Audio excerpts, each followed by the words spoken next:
Hein? Accorde-nous ce message pour la seule gloire de ton nom, dans le nom puissant de Jésus-Christ. Que ton nom soit béni, Père. Que ton nom soit exalté, notre Dieu, au nom de Jésus-Christ. Amen.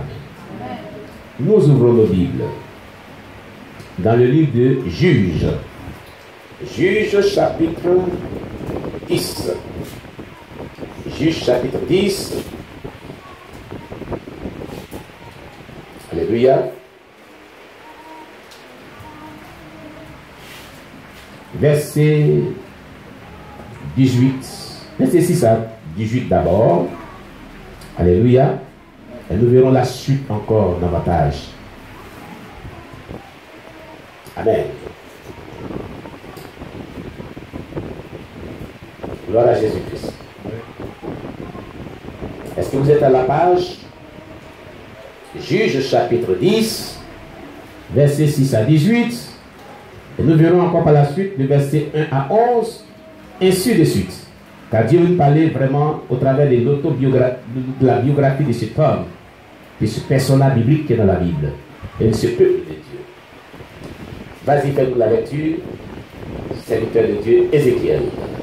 Juges chapitre 10, le verset 6 à 18. Il lit la parole de Dieu avec respect. Les enfants d'Israël firent encore ce qui déplaît à l'Éternel. Ils servirent les Baals et les Astartés, les dieux de Syrie, les dieux de Sidon, les dieux de Moab, les dieux des fils d'Ammon et les dieux des Philistins. Et ils abandonnèrent l'Éternel et ne le servirent plus.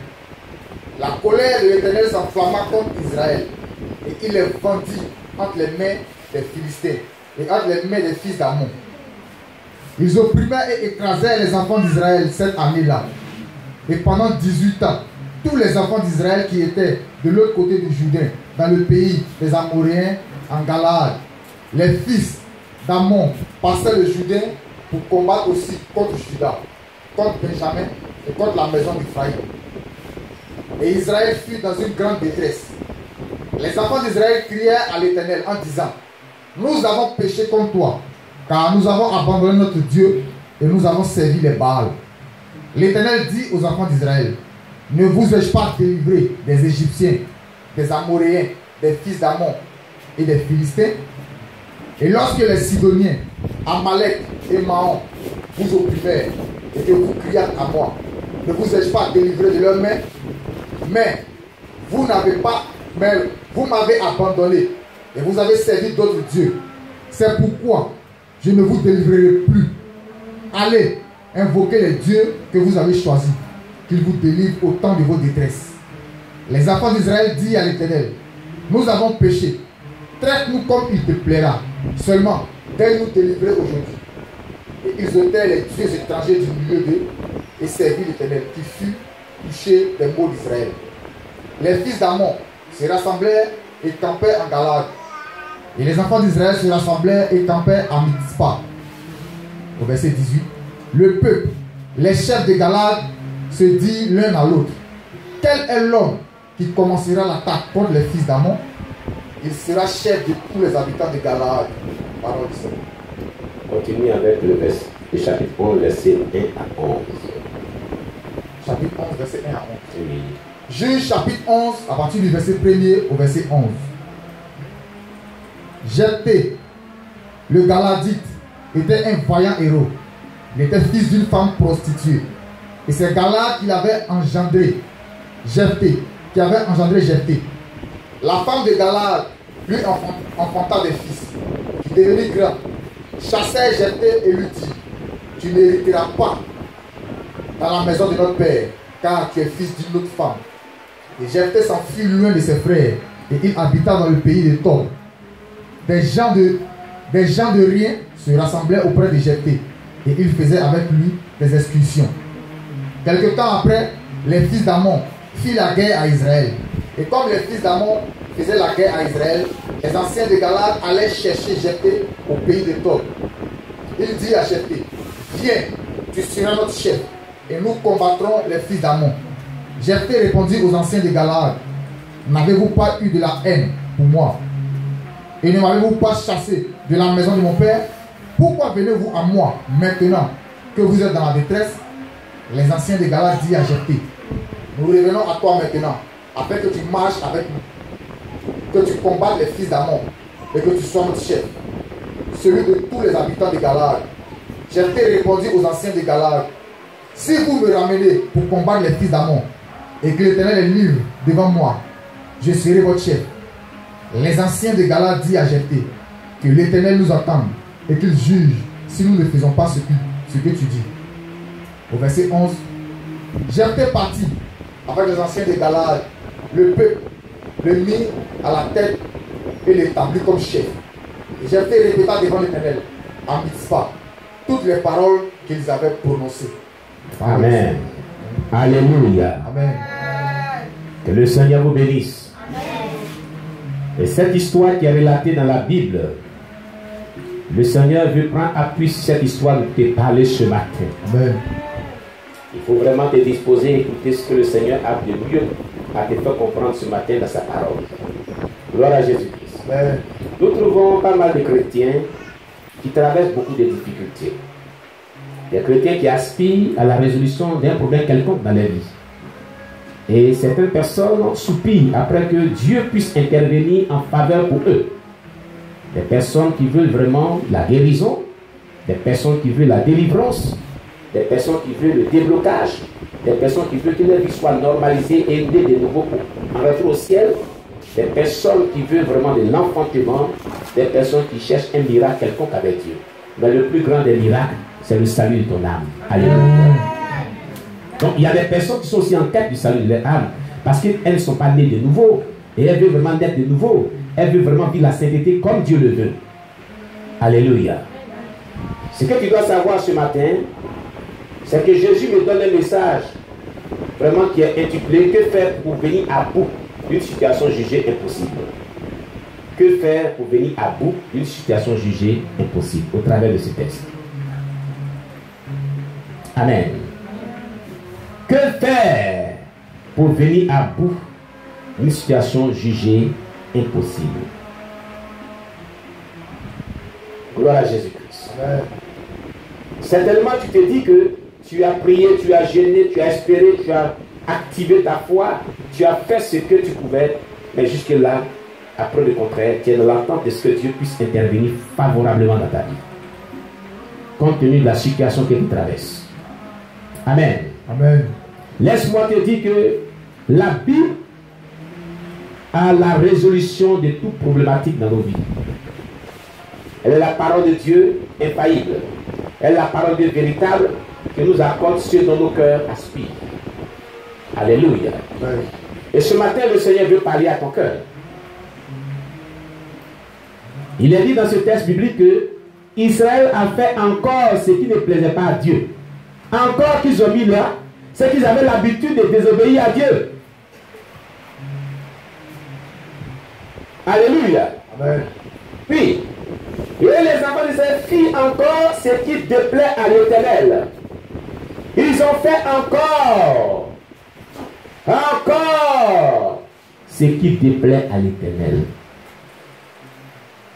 Vous savez, la source de provenance de toute grâce, toute bénédiction, tout ce qu'on désire, provient de l'Éternel. Mais le problème que nous avons, chaque fois nous nous comportons comme ces Juifs de l'époque, ces Israélites. Nous faisons ce qui déplaît à Dieu. Il nous pardonne. Nous faisons ce qui déplaît à Dieu. Il nous pardonne. Nous faisons ce qui déplaît à Dieu.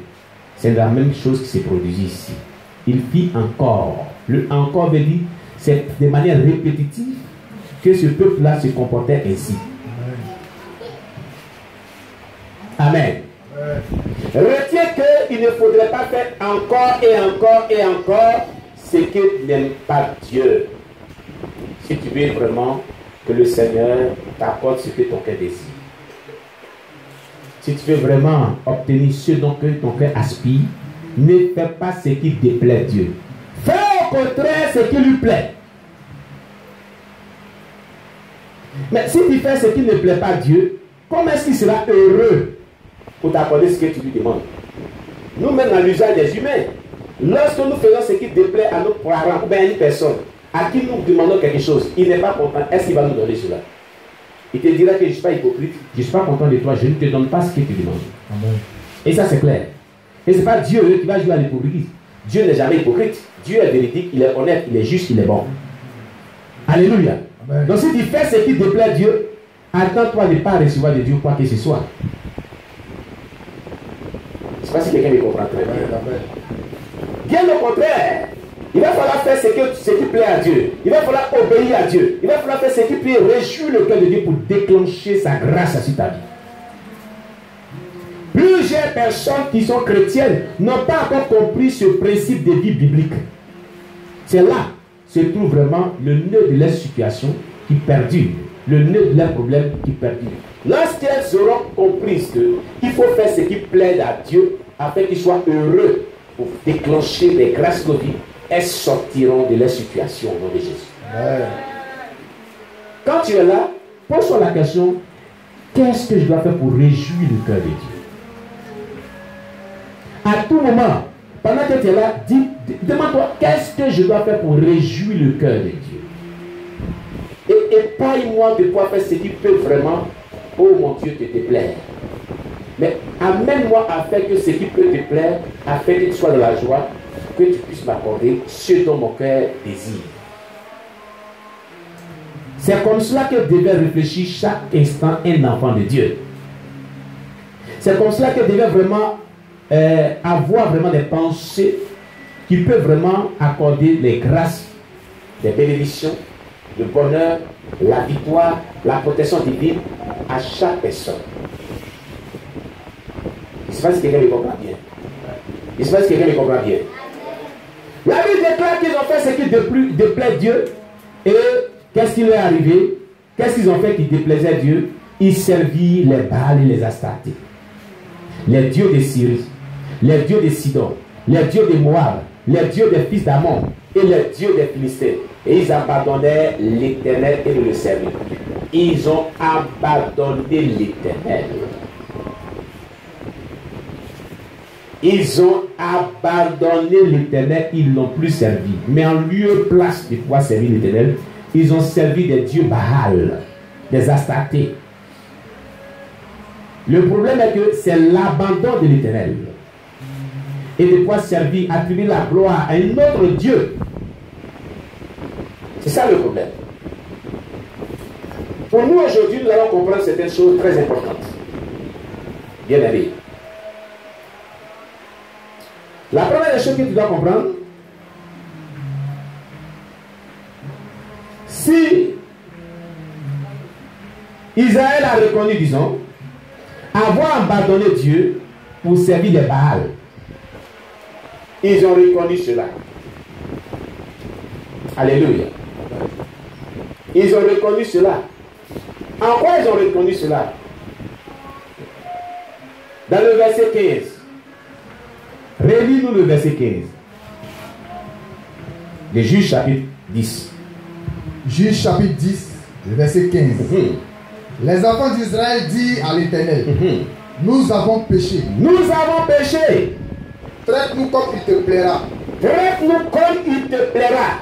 Seulement, daigne nous délivrer aujourd'hui. Daigne nous délivrer aujourd'hui. Ils reconnaissent qu'ils ont péché, qu'ils ont abandonné Dieu. Quelqu'un veut vraiment sortir des problèmes? Quelqu'un veut vraiment un miracle dans sa vie? Amen. Examine ta vie. Alléluia. Examine ta vie. Pour voir comment est-ce que, ou quand est-ce que tu as eu à abandonner Dieu. Pour nous, qu'est-ce que signifie abandonner Dieu? Qu'est-ce que signifie servir les Astartés, les Baals de nos jours? Tu n'as pas vu Baal ici, dans la région de Gaïwa? Tu n'as pas vu Astarté? Mais cela est prophétique, cela est symbolique pour toi. Alléluia. Abandonner Dieu signifie c'est le fait de désobéir à sa parole et à son esprit. Le fait que tu